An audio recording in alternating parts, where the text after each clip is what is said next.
commencement était la parole. La parole était avec Dieu. Et en elle était la lumière. La lumière est arrivée sur les ondes. Lumière sur les ondes, votre programme d'information et de décryptage de l'actualité nationale et internationale à la lumière de la parole de Dieu.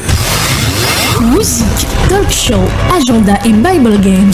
Lumière sur les ondes, une heure d'analyse des problèmes sociopolitiques, religieux, culturels et économiques par l'éclairage des Saintes Écritures.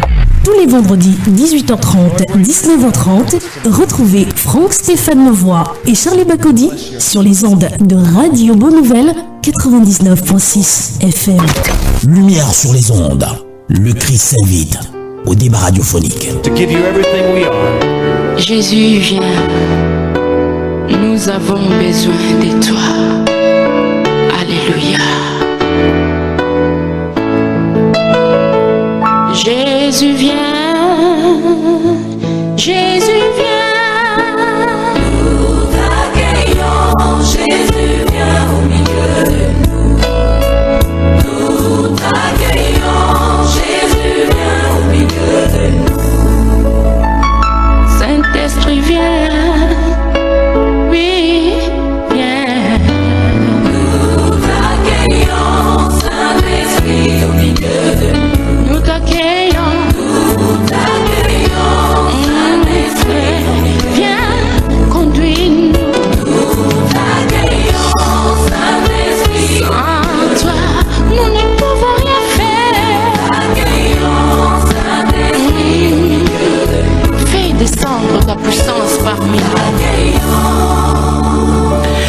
Mesdames et messieurs, bonsoir. Les actes terroristes sont de plus en plus légion dans notre société. Depuis le début de cette matinée, on parle d'une prise d'otage qui a lieu au Mali dans un hôtel. On parle de 138 personnes encore retenues au sein de l'hôtel, 30 personnes libérées et 18 otages tués. Il y a 2 jours, la secte islamique, pour le cas du Cameroun, Boko Haram, laissait sur le carreau dans la région du Septentrion 8 victimes et de nombreux blessés.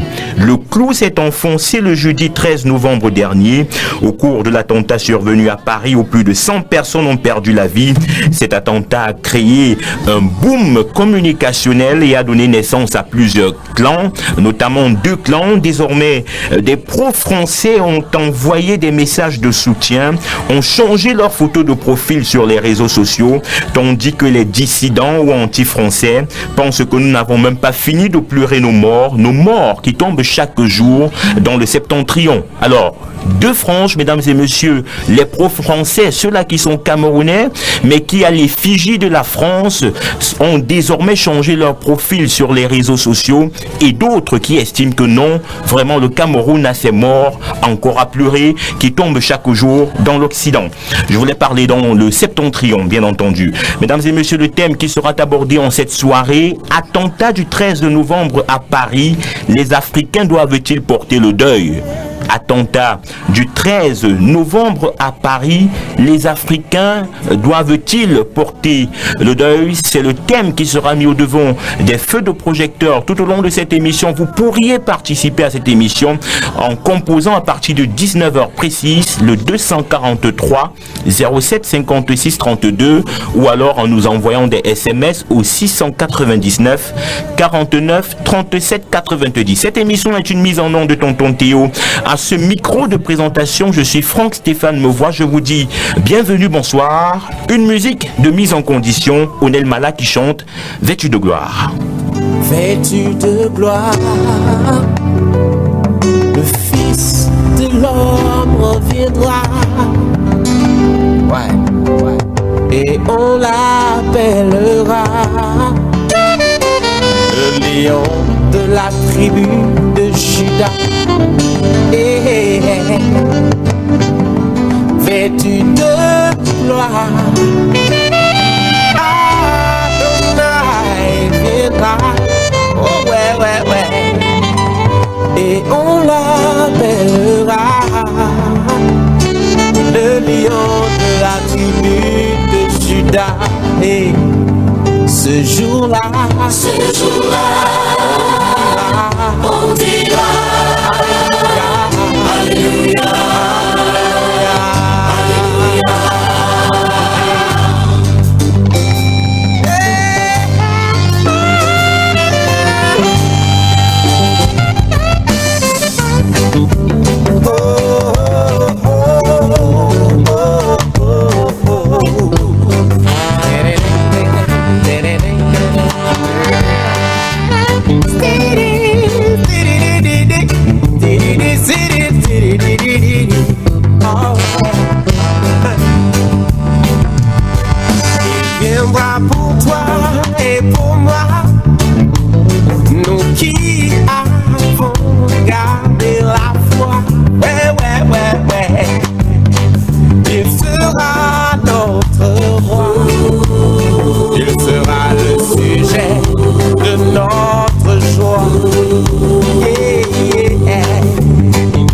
œil le verra, toute langue le confessera.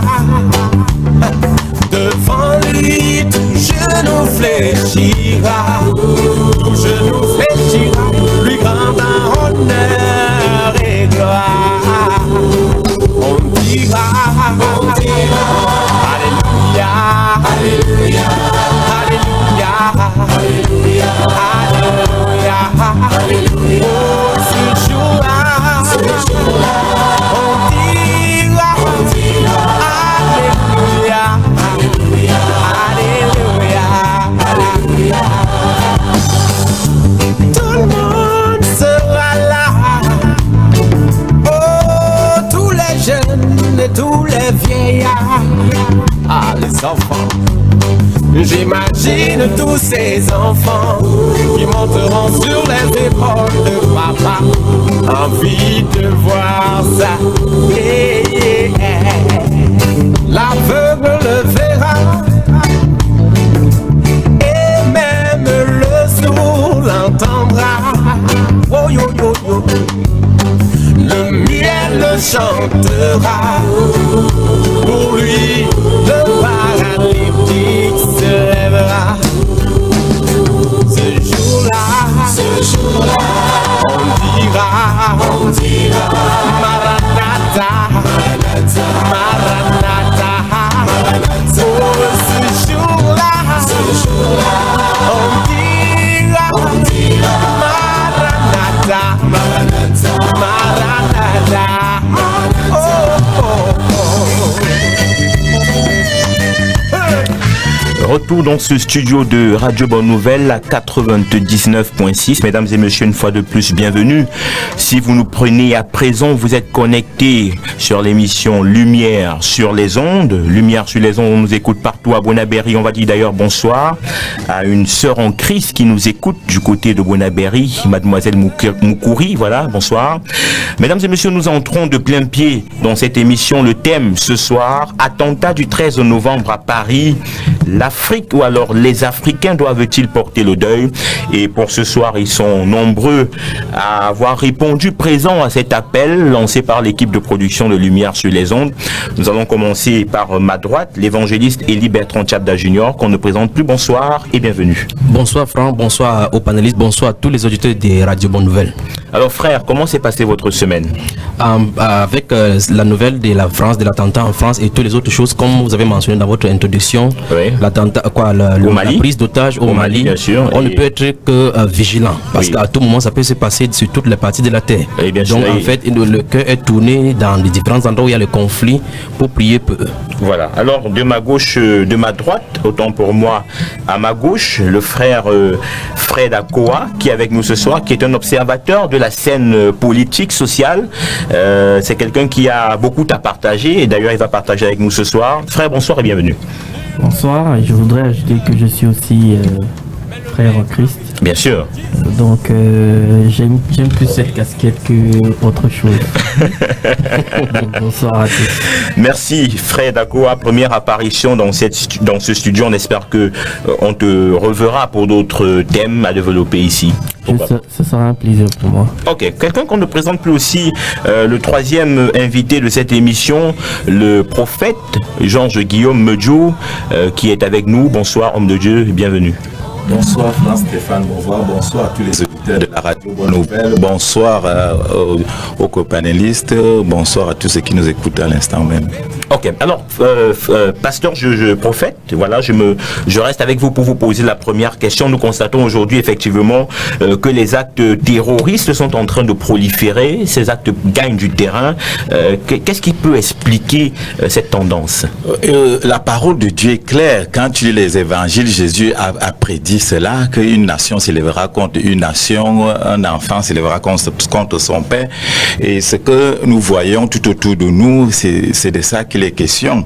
Alors, tant que les hommes ne vont pas mettre leur pouvoir central par rapport à Dieu, parce que quand tu vois les différents gouvernements, selon la parole, quand tu lis les Saintes Écritures dans les livres de Romains 13, on nous dit tout pouvoir vient de l'Éternel, de Dieu. Donc il faut que les chefs d'État ou les dirigeants du monde se confient à l'Éternel.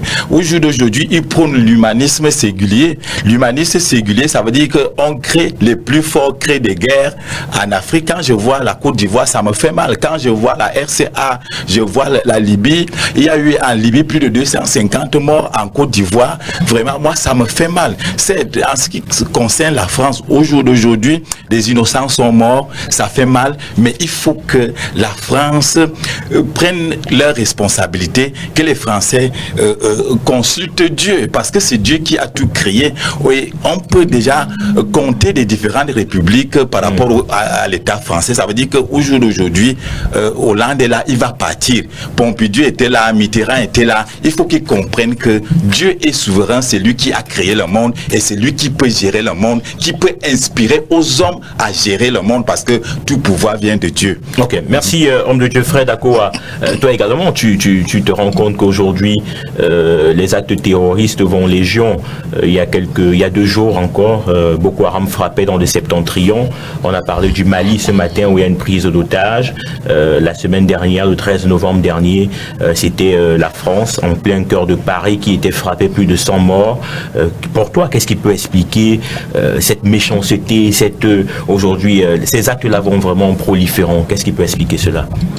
Bon, déjà, ce que je peux dire, c'est que j'ai essayé de regarder depuis le début des années 2000 jusqu'à aujourd'hui. On va voir que j'ai pu dénombrer plus de 200 attentats seulement dans la partie du Moyen-Orient. Oui. Donc, c'est-à-dire avec le maximum au niveau de l'Irak. Oui. Et quand j'ai essayé de faire une approche un peu plus détaillée, je me suis rendu compte que donc moi je ne voudrais pas prendre la problématique en me disant il y a plus de prolifération aujourd'hui. Oui.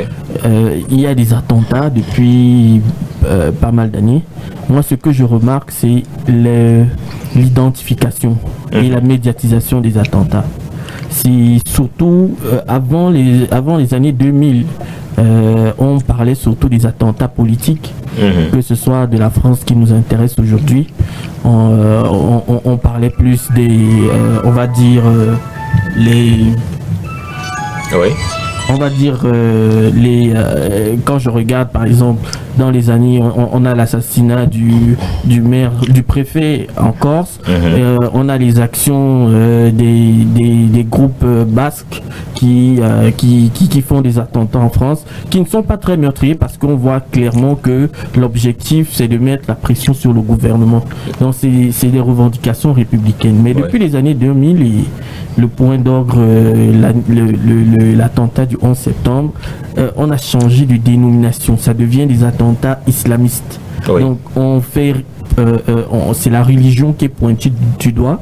Et quand on regarde presque tous les attentats, depuis ces événements-là, c'est soit les attentats islamistes contre, on va dire, les judéo-chrétiens en Israël, bien aux États-Unis ou bien en Europe, ou alors c'est les attentats entre musulmans, donc entre les sunnistes, chiites, wahhabistes, alaouites. Il y a toujours une dénomination religieuse dans les attentats depuis le 11 septembre.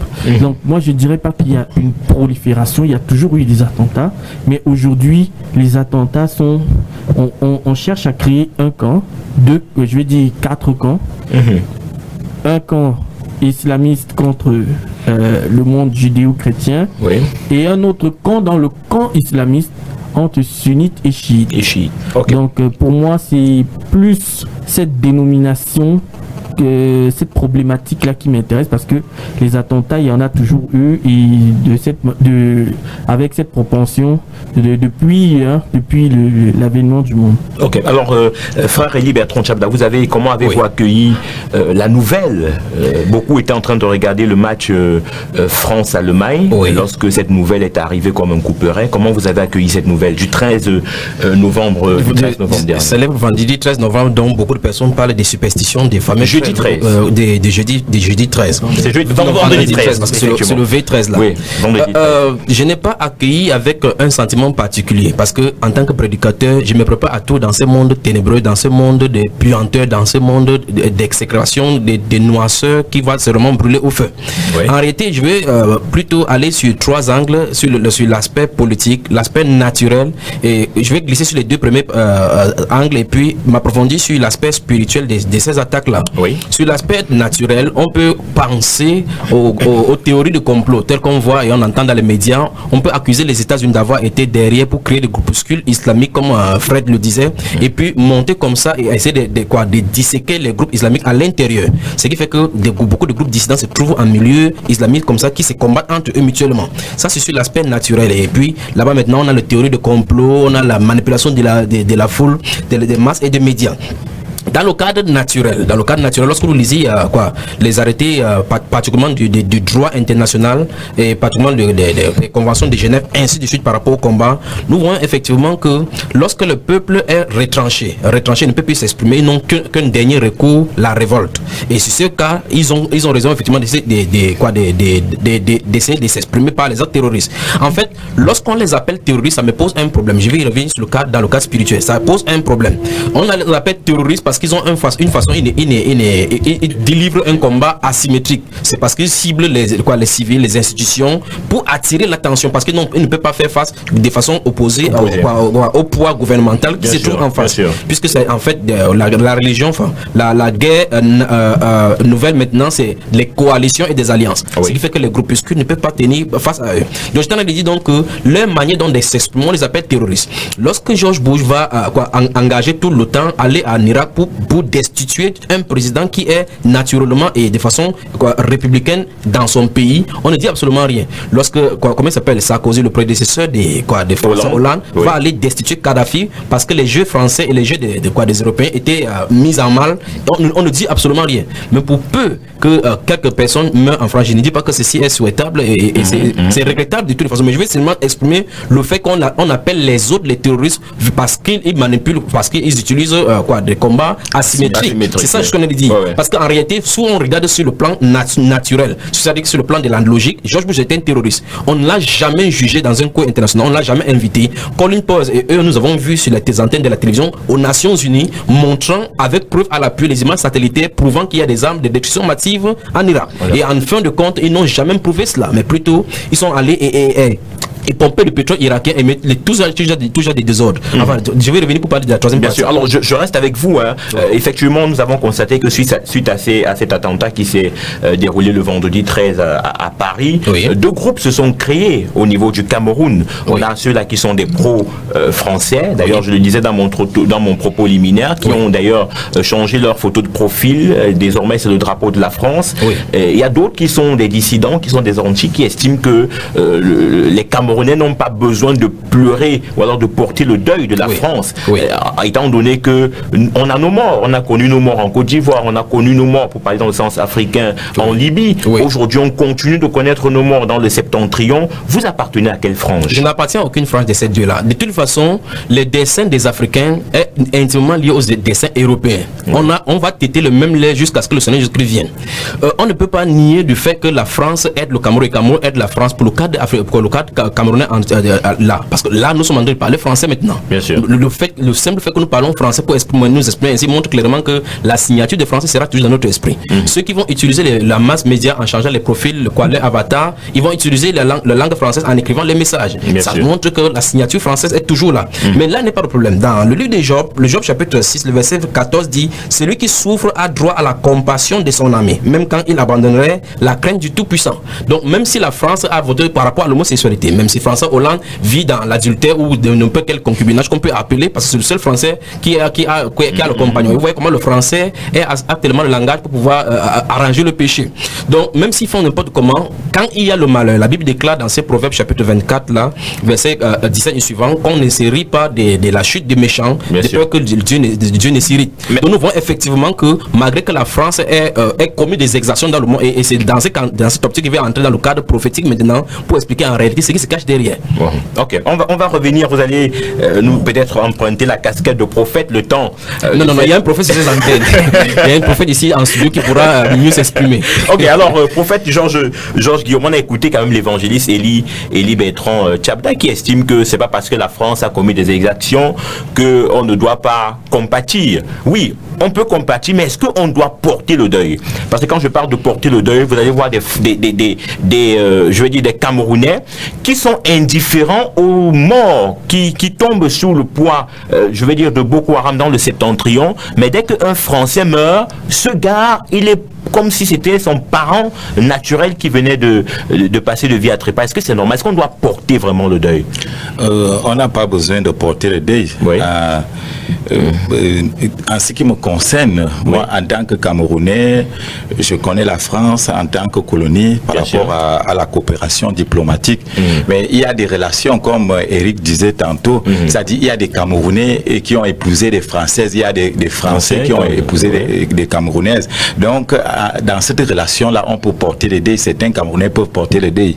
Mais en ce qui me concerne, en tant qu'homme de Dieu, vous savez, Paul nous met en garde dans le livre de Colossiens chapitre 2, nous met en garde contre toute philosophie, toute religion et toute tradition qui valorise l'autonomie humaine dissociée de Dieu et de la révélation écrite à travers la parole de Dieu. Oui. Pour dire que ce qui arrive aux Français, aux Occidentaux à l'heure actuelle, c'est parce qu'ils ont tourné le dos à Dieu. Ils prennent sur leur responsabilité de juger le monde, de placer qui veut au pouvoir, de s'accaparer des richesses des Africains. Et c'est ça le problème. Aujourd'hui, les Africains, les terroristes regardent ce qui se passe au Moyen-Orient, regardent ce qui se passe à l'heure actuelle en Syrie. Et moi, je constate, je fais un diagnostic par rapport à ce qui se passe parce qu'ils sont en train d'être pris dans leur propre piège. Avant, on parlait de l'Al-Qaïda. Maintenant, au Cameroun, on parle de Boko Haram.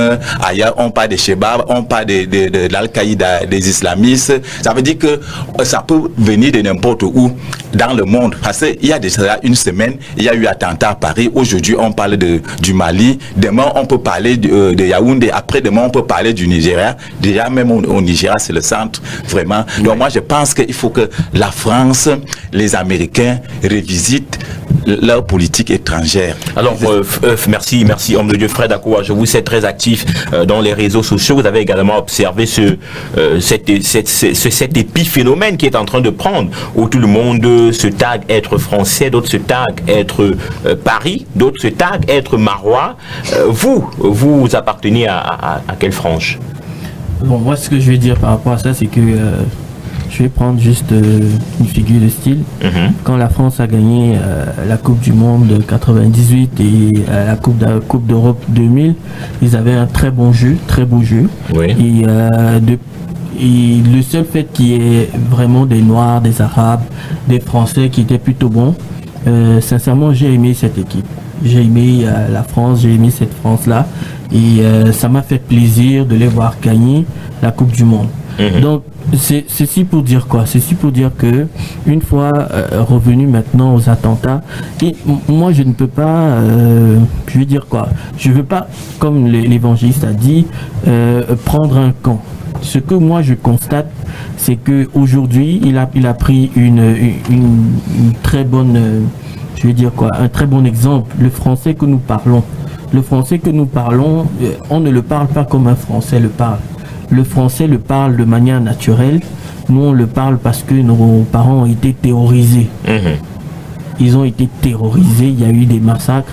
Et à la fin de ce terrorisme-là, il a fallu que nous, les enfants, aujourd'hui, nous parlions le français. Donc, cette langue déjà est déjà le résultat d'actes terroristes qui nous a aujourd'hui conditionnés à faire cette émission en français. Ce qui fait qu'aujourd'hui, il y a tellement de gens beaucoup de jeunes, et moi je dis c'est surtout les jeunes parce que nos parents se rappellent de cette époque et ils portent plus ce fardeau. Ce fardeau n'est pas... Parce que pour nous en ce moment il est subliminal, donc on ne le ressent pas dans notre chair.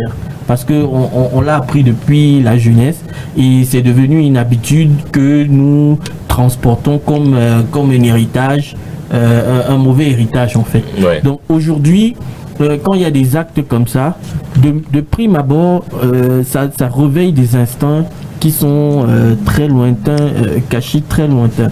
Donc ce qui fait en sorte que on va voir, et si vous faites bien la remarque, vous allez constater que ceux qui prennent plus parti de la France, c'est ceux qui ont un idéal dans je vais dire quoi, dans l'idéal européen. L'évangéliste a dit avec les Européens, on va et je sais pas, on aura la même lignée jusqu'à la fin de la terre. Moi, on va téter le même lait.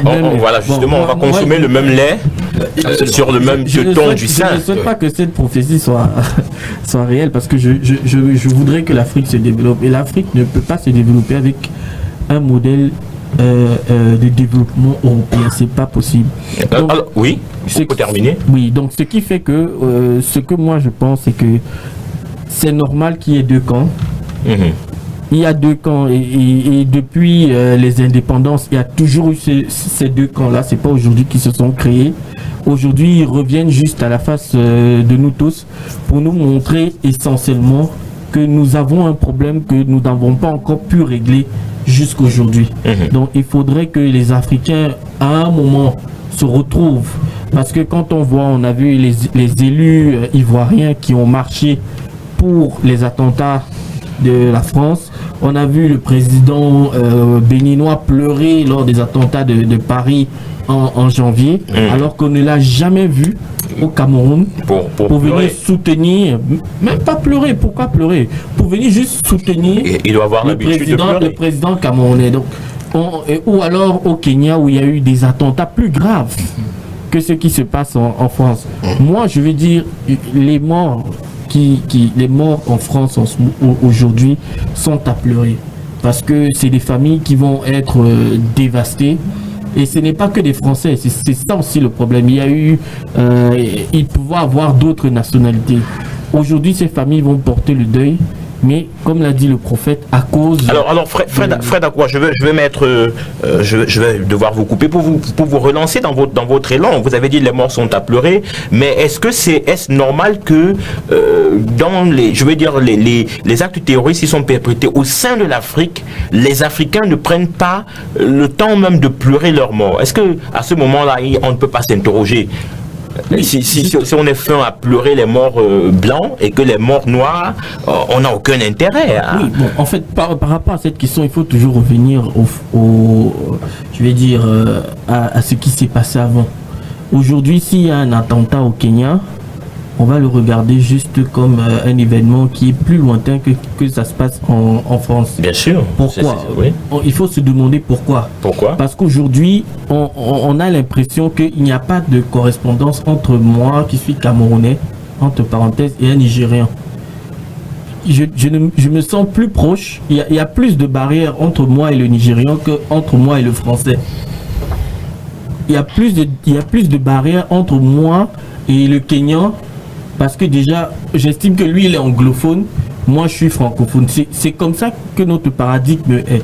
Donc, c'est-à-dire, on se met des barrières avec nous-mêmes, les Africains, parce qu'on estime que, parce qu'on est dans une prison, la prison coloniale, dans laquelle on n'arrive pas à se dissocier de ça. Ok.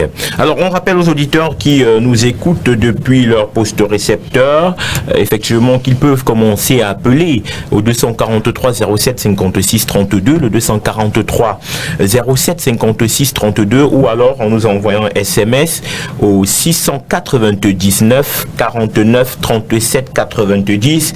Vous êtes en direct de la 99.6, c'est la radio Bonne Nouvelle. L'émission c'est Lumière sur les ondes, et le thème qui est mis au devant des feux de projecteurs: attentat du 13 novembre à Paris, les Africains doivent-ils porter le deuil? Attentat du 13 novembre à Paris, les Africains doivent-ils porter le deuil? Frère Élie Bertrand Tchabda Junior, oui. Vous vous sentez bien? Très bien, okay. Très bien dans ce studio, comme toujours. Alors une question à vous poser, une question que je prends des propos de chute du prophète Georges Guillaume Medio qui disait que les Français sont en train, je vais le paraphraser, sont en train de, je vais dire, de récolter un peu ce qu'ils ont semé. Absolument. Au regard des actes qu'ils ont commis en Afrique et bien ailleurs. Oui. Alors, moi, la question que je veux poser, est-ce que Dieu aurait tourné le dos à la France aujourd'hui? En fait, Dieu n'a pas tourné le dos. La France, et comme toutes les nations de la terre, ont tourné le dos à Dieu. La Bible appelle le Seigneur Jésus-Christ le prince des paix. Il ne peut pas avoir de paix sans le Seigneur Jésus-Christ. Oui. Et tourner le dos à Jésus-Christ ne veut pas dire... Vous voyez, il y a de ces années que nous entendons. Vous allez voir effectivement, et c'est là où je vais toucher mes amis musulmans. Vous voyez effectivement le président, tous les présidents en fait des mondes occidentaux se disent chrétiens. Ils se disent chrétiens, ils appartiennent à des loges chrétiens pour les uns, francs-maçons pour les autres, ils ne sont pas chrétiens.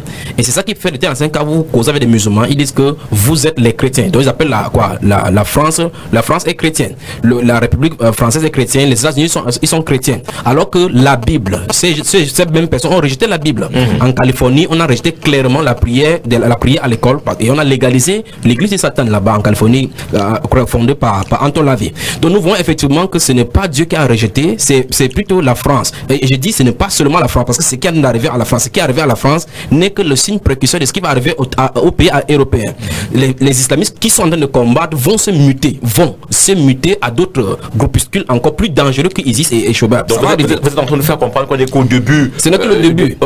Au début d'un catastrophe. Avant, vraiment, absolument, absolument. Et ça va conduire quelque part dans le troisième propos dont je vais toucher tout à l'heure. Avant, nous avions au Proche-Orient les brigades de Martyrs d'Al-Aqsa, proches de Fatah de Yasser Arafat, qui a été muté aujourd'hui maintenant, mais toujours contrôlé par le Hamas, qui sont encore plus virulents maintenant que les prédécesseurs. Ce qui veut dire, c'est que, remarquez bien que les auteurs de l'attentat ne sont pas seulement naturalisés islamistes. Ils sont des différentes nationalités. Il y a des Français parmi ceux qui sont allés en Syrie pour attaquer, pour lutter contre l'armée d'Assad, Bachar al-Assad. Oui. Nous voyons effectivement que comment se fait-il que les Français, et c'est là où j'ai touché la première partie naturelle, où les gens sont frustrés, les gens ne peuvent pas s'insérer, ils ne se trouvent pas concernés avec la politique gouvernementale dans les différents pays dans lesquels ils se trouvent. Et maintenant, qu'est-ce qu'ils se trouvent? Ils se trouvent maintenant dans des groupes maintenant qui peuvent essayer d'asseoir leurs intérêts. Et par conséquent, ils s'y soumettent et se livrent à quelle joie à ces choses que nous appelons attentats. De temps, nous disons que tous ces gens qui sont formés, et ce qui est marquable, c'est que les États-Unis et tous ces pays-là ont des technologies pour détecter. Ils disent effectivement sur les antennes qu'ils connaissent le camp de concentration, le camp d'entraînement. Pourquoi ne vont-ils pas les débusquer avant qu'ils ne soient formés? Et quand ils sont formés, ils sont envoyés dans ces pays. Ils sont infiltrés partout dans les pays européens. Ils vont bientôt exploser. Londres, Allemagne. Vous allez nous faire cette révélation. Oui. 243 07 56 32. Allô, un auditeur en ligne. Bonsoir, comment je vous appelle, madame? J'arrive pas à capter. Allô? Bonsoir, madame, comment je vous appelle? C'est Maman Ekima. Ah, bonsoir, maman, comment tu vas? Par la grâce de Dieu.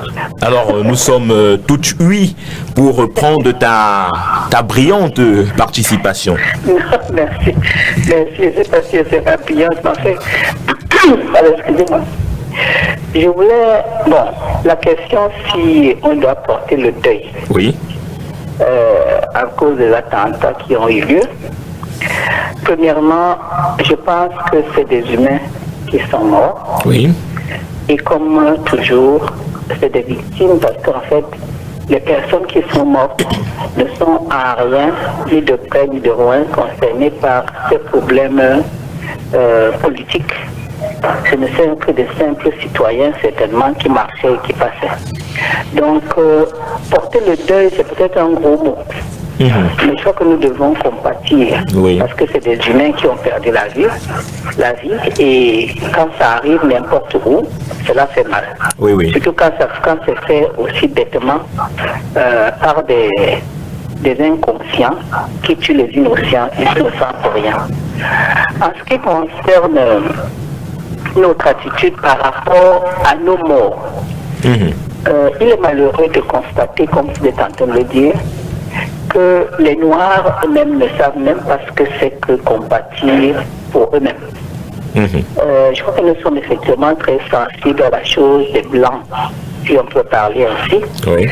parce que la colonisation nous a tellement, comment je dirais, je n'arrive pas à trouver le mot juste en français, parce qu'en anglais on dit enslaved, c'est-à-dire que nous sommes une mentalité d'esclaves, au point où quand quelque chose concerne les autres, surtout les Blancs, nous croyons que vraiment c'est le monde qui s'écoule. quand ça nous touche nous-mêmes, on est plus ou moins indifférent.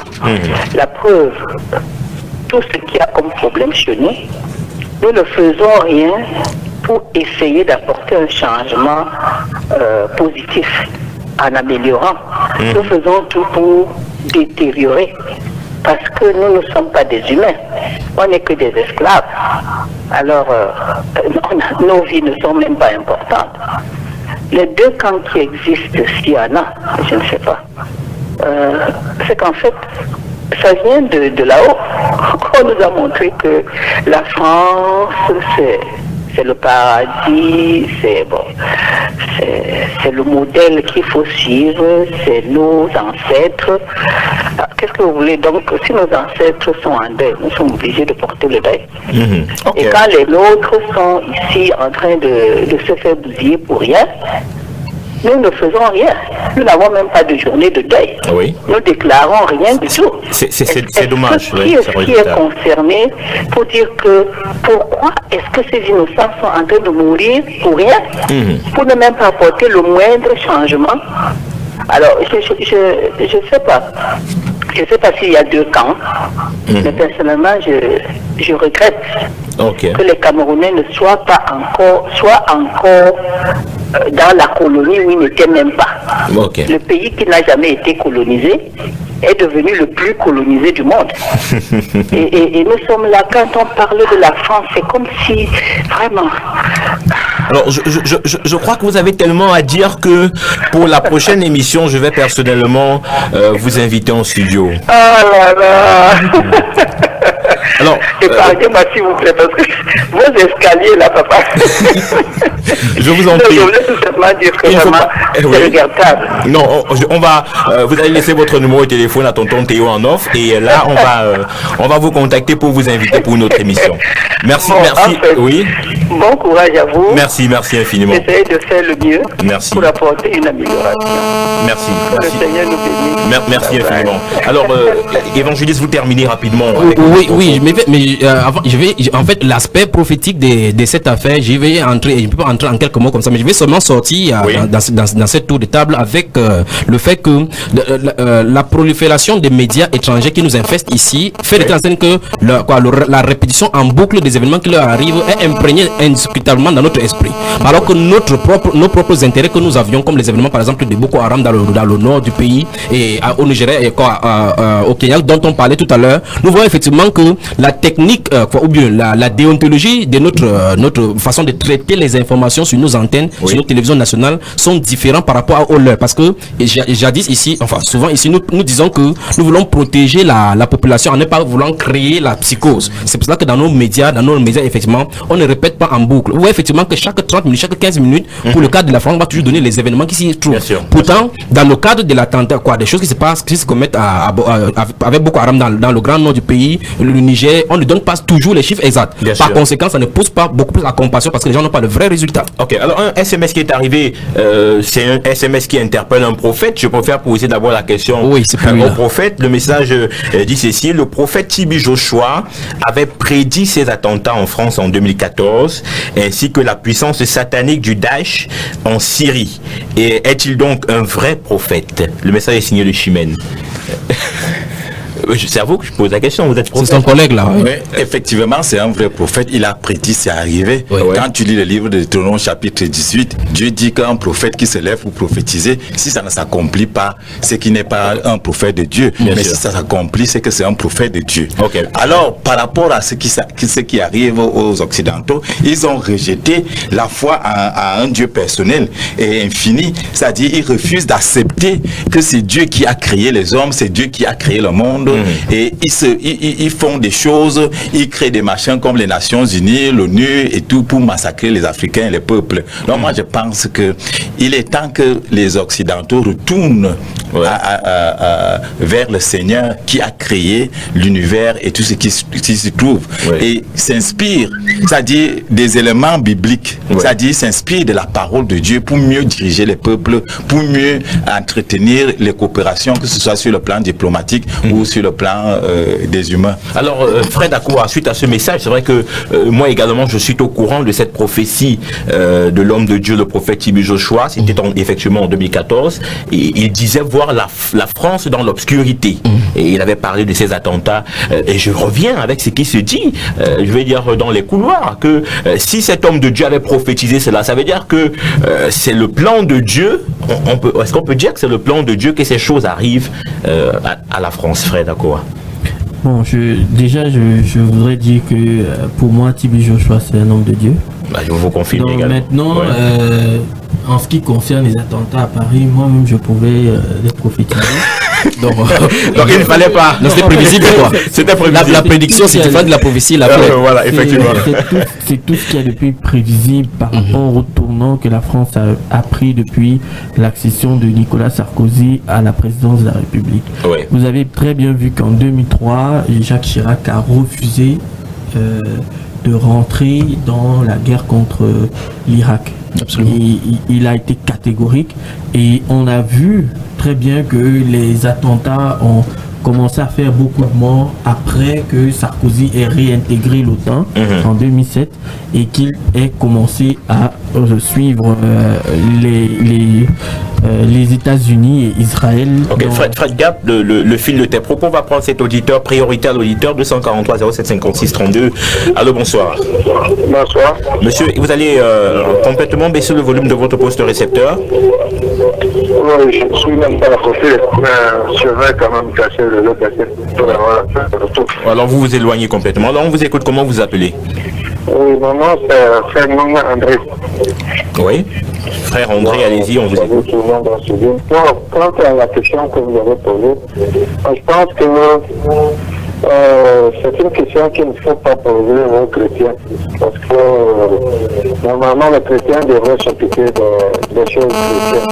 Maintenant, s'il peut prendre un cas de l'actualité pour le leur poser, je pense que chacun a des morts, si ce n'est que au niveau national. Nous avons des morts et chaque nation doit pleurer ses morts. Oui. Bon, on peut peut-être faire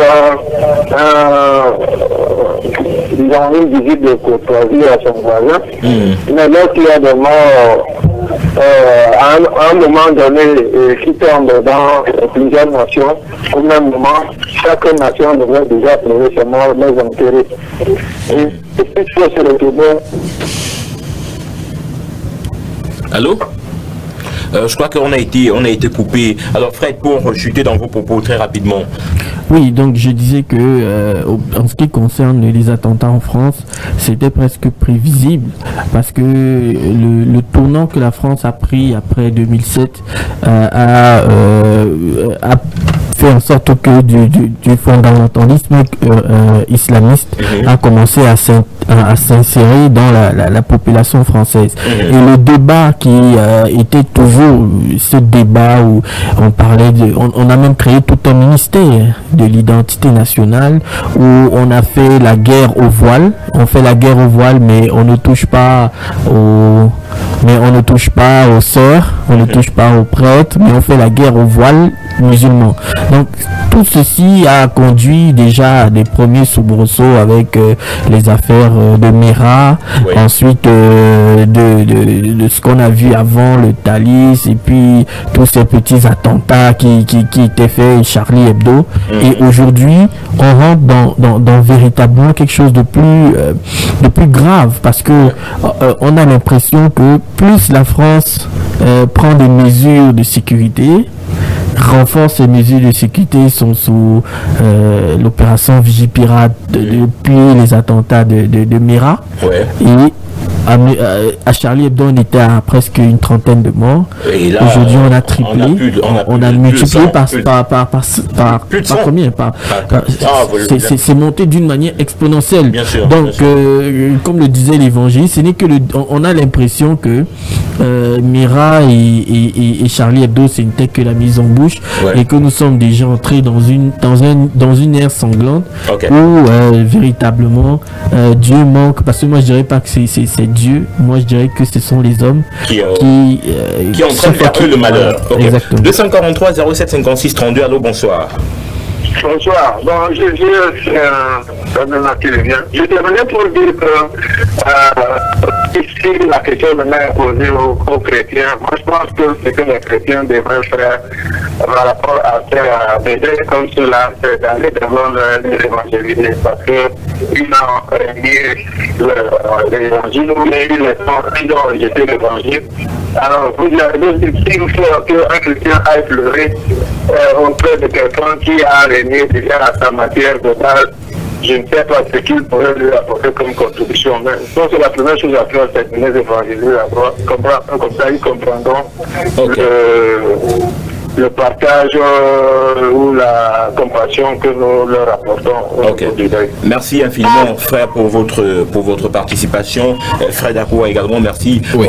On revient à vous, frère évangéliste et Bertrand Chap, dans le domaine spirituel. Oui. Je veux dire que tout ce qu'on regarde, tout ce qu'on voit, tout ce qu'on entend a forcément une portée sur le plan physique, mais il y a également une portée sur le plan spirituel, ou quelque chose qui se cache sur le plan spirituel, qu'il soit dans le domaine infernal ou qu'il soit dans le domaine divin. Faites-nous donc les révélations que vous vouliez nous faire. Premier postulat. Oui.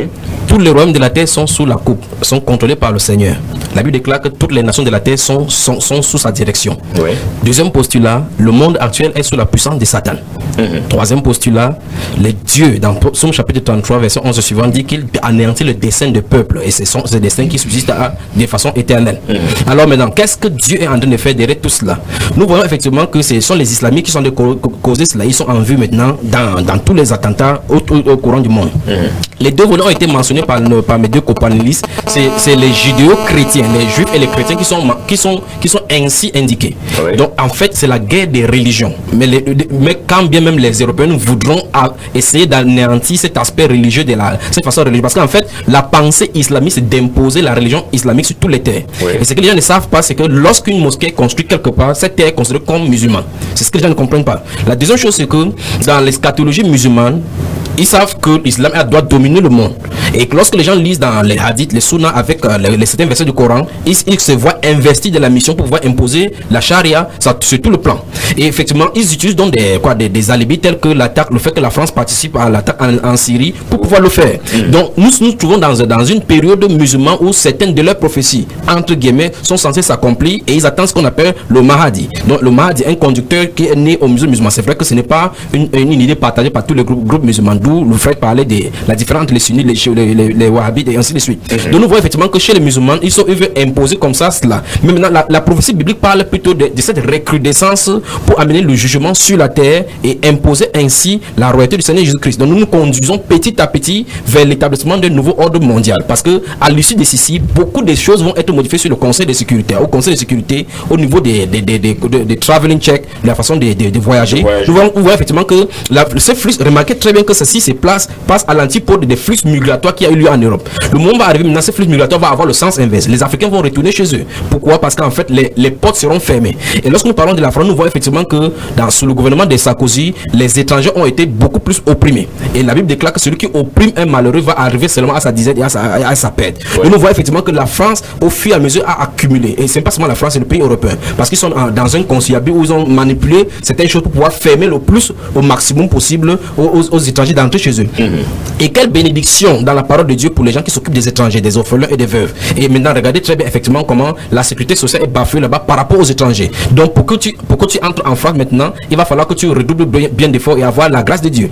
Donc qu'est-ce qu'il tente de dire? Il tente de dire l'aspect musulman, l'aspect religieux est le beaucoup plus à regarder. Dans ce domaine qu'il faut regarder. Donc les musulmans veulent imposer la charia sur toute la terre. Ce n'est pas seulement en Europe, c'est sur toute la terre qu'ils sont censés régner. Mais maintenant ici, c'est Jésus qui est derrière parce qu'au sein de l'islam même, Dieu va disloquer pour pouvoir créer le trouble afin d'amener la personne sur le chrétien pour le réveiller. Est-ce à dire que l'islam est une religion qui est aujourd'hui bercée par Lucifer? En fait, ça n'a pas été percé. Dès le départ, c'est Lucifer, c'est dans la gestation, c'est une création luciférienne. Oui. En fait, dans l'eschatologie musulmane encore, c'est prévu dans les prophéties musulmanes qu'ils vont se diviser en 73 communautés. Et parmi toutes les communautés, une seule, c'est là la bonne et c'est celle-là qui entrera. Donc, vous voyez effectivement que malgré toutes les communautés musulmanes telles que nous voyons là, les sunnites, ils vont bien parler les wahhabites et les ahmadiyya médias, ils vont effectivement voir que tous sont dans le faux parce que personne ne suit l'islam. En réalité, l'islam est radical. En réalité, donc, malgré que sur les médias, on essaie de prôner l'islam comme étant une religion de paix, il n'y a pas une seule trace de paix dans le Coran. Il n'y en a pas. Donc l'islam, en réalité, le vrai islam, c'est ce que les gens qui font l'attentat le font là. Ok. Alors, prophète Georges Guillaume, puisqu'on parle du domaine spirituel, est-ce que la Bible fait mention des attentats? Si oui, en période d'attentat, comment un enfant de Dieu doit se comporter? Oui, en période d'attentat, un enfant de Dieu, déjà, on ne sait pas quand il y aura l'attentat. Ça veut dire que c'est des choses qui arrivent, qu'on ne prévient pas, on n'attend pas un attentat.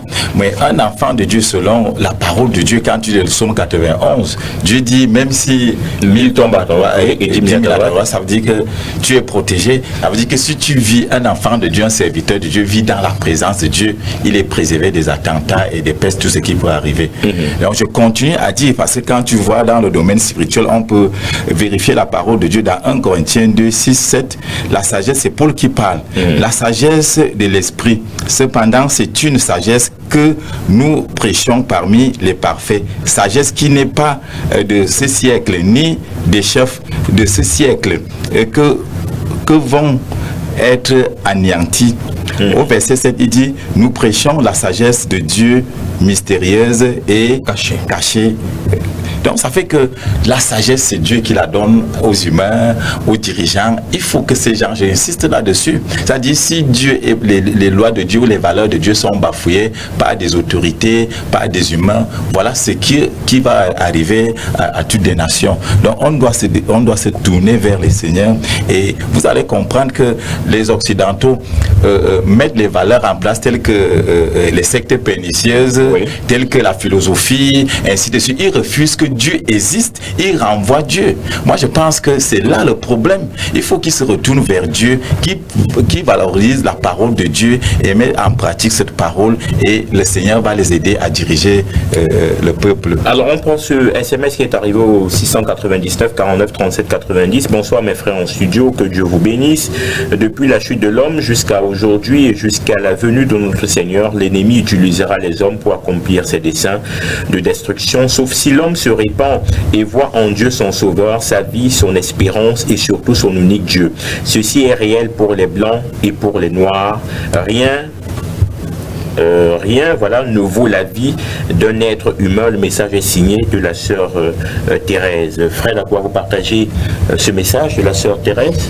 Bien entendu, je partage ce point de vue, mais je voulais revenir un peu sur... Je voulais revenir un peu sur les propos de l'évangéliste tout à l'heure quand il parlait de l'islam. Je vous en prie, allez-y. Moi, je trouve que c'est ce genre de discours qui crée justement le fondamentalisme. Parce que quand on estime que la religion d'un autre est forcément créée de manière, est forcément luciférienne, moi je dis c'est ce genre d'attitude qui fait en sorte que on a des... Parce que personne n'est terroriste. Personne n'est terroriste et personne, je vois pas quelqu'un qui pourrait prendre une arme et se mettre à tirer sur les gens qu'il ne connaît pas pour rien et mettre sa vie en danger aussi. Donc moi je me dis, c'est ce genre d'analyse qui fait en sorte que on crée des terreaux, on crée des sentiments radicaux. Donc aujourd'hui, l'islam est... Moi je me dis, si l'islam n'était pas de Dieu, elle serait partie depuis. Il y a plus d'1 milliard de personnes qui sont musulmanes. Je crois que le débat n'est pas islam, christianisme. Non, en fait, ce que je veux dire, c'est que si on parle des attentats, on parle du terrorisme. Le terrorisme tel que nous le présentent les médias, c'est le terrorisme musulman, le terrorisme islamiste. Islamiste, il y a l'islam dedans. Donc ça veut dire quoi? Ça veut dire que on nous présente l'islam comme étant une religion brutale, une religion qui impose sa façon, sa vision du monde. Ok, on va prendre ce SMS et ça pourra peut-être nous relancer. On a pu assez le temps de Marcel, la sœur Marcel Tonga, que nous connaissons tous affectueusement. Je lui dis bonsoir en passant. Ok, effectivement. Elle dit, je crois que les chrétiens doivent arrêter de se laisser diriger par les médias. Oui. Le Saint-Esprit nous communique d'avance ce qui va se passer dans notre monde et souvent nous subissons l'ennemi comme le commun des mortels. Exact. Quel est le calendrier actuel de Dieu? Point d'interrogation. C'est celui qui doit nous préoccuper. Jésus pleurerait devant notre insensibilité, devant la main invisible de Dieu qui s'impose au monde, comme il avait pleuré sur Jérusalem qui n'a pas connu le jour où elle a été visitée. Oui. Le monde entier pour la première fois, à ma connaissance, s'est uni en prière dans le pré. Nous n'avons vu que Paris après. Voilà, donc voilà le message de Marcel. Oui. Donc, en fait, ce que je voulais terminer sur ce propos parce que je trouve qu'il est très important. Moi, je vais pas dire, je sais pas si c'est une chance, mais j'étais là lors des troubles qu'il y a eu en Tunisie. Et c'est un pays en majorité islamique, musulman. Et je peux vous rassurer que cette révolution qu'il y a eu, parce que c'était une révolution, nous étions entourés d'islamistes. De gens, quand je dis islamistes, ce n'est pas les intégristes, c'est des gens qui pratiquent la religion musulmane. Et ces gens nous ont vraiment, en tout cas moi, dans mon petit appartement avec mes compatriotes camerounais, ils nous ont gardés. Donc c'est pour dire qu'il ne faut pas fustiger une religion, parce qu'il y a des gens qui trouvent en cette religion le chemin vers Dieu. Oui. Ok, j'aimerais réagir sur les propos de Fred. J'ai dit, j'aime pas dire ici que c'est le fait qu'il soit terroriste, parce qu'il a dit qu'on n'est pas terroriste. Personne n'est effectivement terroriste, mais il faut dire la vérité telle que, parce que nous sommes là pour la vérité. Nous appelons cette émission Lumière sur les ondes. On ne peut pas cacher, parce qu'on a, c'est ces choses qui fait des temps, c'est que l'Église est laxiste comme ça, parce qu'on a peur de dire et avoir des représailles. La Bible, il est en train de dire que c'est la religion sur les questions, ce ne sont pas les terroristes. Ce n'est pas le fait que les terroristes, ça en prend aux gens comme ça que je dis que c'est luciférien, c'est pas cela. Lorsqu'il parle par exemple de l'accueil qu'ils ont réservé, si c'est comme ça qu'il va faire le temps que ça soit des dieux, Pharaon en a fait plus. Il a accueilli Joseph, il a accueilli comme ça les Juifs en Égypte, il a accueilli favorablement Jacob et leur a donné des parcelles de terre à Gozin. Donc c'est pas cela. Les francs-maçons également sont calmes et autres, mais ils ne diraient pas que le fait que les francs-maçons subsistent depuis, c'est le fait que la preuve ça vient de Dieu. Quand quelque chose ne vient pas de Dieu, quand c'est noir, il faut dire que c'est noir. La Bible est claire. Si quelqu'un rejette Jésus-Christ, c'est un antichrist. Et il n'y a pas de double façon de le faire. Et la religion musulmane enseigne clairement que Dieu n'a pas de fils. Si Dieu dit dans le Coran, enfin, Allah dit dans le Coran qu'il n'a pas de fils, il n'a pas engendré, il ne peut pas engendrer, et que la Bible dit que il a donné le témoignage de Jésus que c'est mon fils, je l'ai engendré aujourd'hui, forcément ces deux personnes sont en train de parler. Okay. Alors maintenant, c'est la Bible qui est la vérité. Ok, on a compris. C'est tout un autre débat. On reste dans les attentats du 13 novembre à Paris. Les Africains doivent-ils porter le deuil? Je crois que c'était le thème de ce soir. Et on va sortir parce que tonton Théo nous fait, il y a des grands signes de l'autre côté de la baie vitrée pour nous dire que voilà, notre temps est pratiquement écoulé. Homme de Dieu, quelles sont les dernières recommandations? Déjà, je crois que sur la question devons-nous porter le deuil, vous avez été assez mitigé. Vous avez... Non, je n'ai pas, je suis par rapport à cette question, j'ai dit, je suis comme un observateur, je ne peux pas porter bien le sûr, deuil. c'est pour ça que je dis, donc, mais vous pouvez compatir. Je peux compatir, voilà, il n'y a pas de problème parce que les innocents sont morts et puis je peux continuer à prier pour que le Seigneur, l'Esprit de Dieu, comme la sœur vient de le dire, l'Esprit de Dieu touche les cœurs des uns et les autres, c'est-à-dire on peut les apporter l'évangile et c'est ça. Ok, alors c'est votre dernier mot, je crois. Alors, oui, vous avez autre chose, allez-y. Donc tout ce que moi je peux recommander, déjà regarder mon propre pays et que les autorités prennent conscience, parce que ce qui se passe aujourd'hui à Bamako, ça peut se passer au Cameroun, à Douala, à Yaoundé, et que les chrétiens restent aussi vigilants par rapport à cette menace. Alors Fred Akoa, est-ce que la Bible même nous enseigne qu'au dernier jour on verra une nation qui se lèvera contre une autre nation, on entendra des bruits de guerre? Est-ce que ça doit nous surprendre aujourd'hui? Jésus qui parle à cet endroit. Est-ce que ça doit nous surprendre aujourd'hui de voir, de constater ces choses? Non, ça ne doit pas nous surprendre, parce que dans Matthieu 24 que vous êtes en train de citer, vous allez bien voir que Jésus, avant d'y arriver, il met d'abord un point d'odeur à dire que la parole arrivera jusqu'au bout de la terre. Et aujourd'hui, je suis presque sûr que cette émission peut être écoutée jusqu'au bout de la terre. Bien sûr. Et c'est là où beaucoup de choses comme ces bruits de guerre commenceront. Donc la parole sera capable d'arriver jusqu'au bout de la terre. Okay. Donc pour moi, ça ne me surprend pas. Je terminerai juste en disant que je porte le deuil mais je porte le deuil de l'humanité, parce que je crois que c'est l'humanité tout entière qui n'arrive pas à se réconcilier avec son Dieu. Vous êtes au courant que 8 personnes sont mortes il y a 2 jours aux côtés de l'extrême nord? Oui, Vous avez jeûné pour ces personnes? Bon, c'était juste pour rire. C'était juste pour rire. Parce qu'il disait qu'il porte le deuil de nos compatriotes, je veux dire des Français. Oui. Alors, je porte le deuil de l'humanité. Parce que c'est Jésus a dit, je vous laisse ma paix, mais pas comme le monde vous la donne. Parce que c'est exactement le fait que le monde veut donner sa paix comme elle croit qui produit des actes terroristes pareils. Évangéliste Philibert Tronchapda, vous avez fait une révélation cette soirée de savoir qu'effectivement c'est le courant musulman qui sera, je vais dire, la charrue, alors qui va accompagner tout ce désastre que le monde va connaître. Et ça va, je répète encore, ça va, parce que ceci est sur internet, ça va aller crescendo. Et ce n'est que le début des douleurs. Ce n'est que le début des douleurs. Le Seigneur Jésus-Christ a prévu que ça doit arriver ainsi. Et Fred a dit tout à l'heure qu'il ne pense pas que Dieu est derrière. Dieu est derrière tous les événements. Dans Lamentation chapitre 3, verset 35, la Bible déclare, arrive-t-il quelque chose sur la terre sans que l'Éternel ne l'ait ordonné. Il n'y a rien qui surprend Dieu dans son plan. Ce n'est pas un événement qui va arriver avant que Dieu sera au ciel en train de penser qu'est-ce qu'il veut faire sur la terre. C'est dans son plan que ça arrive comme ça. Le nombre de personnes qui vont mourir sont prévues par lui. Tout ce qui est censé arriver, on ne peut rien y faire. Quand Dieu donne les prophéties à ses enfants, c'est pour les prévenir, les garder là-bas. La Bible déclare dans le psaume 9, le verset 10 que le Seigneur Jésus-Christ est quoi? Que Dieu, l'Éternel est le quoi? Il garde les opprimés au temps de la détresse. Il est le secours, il est le refuge. Donc j'aimerais dire que toutes les nations, comme ils ont rejeté Jésus, et nous parlons de nations étrangères, nous voyons pas ce que le Cameroun a fait.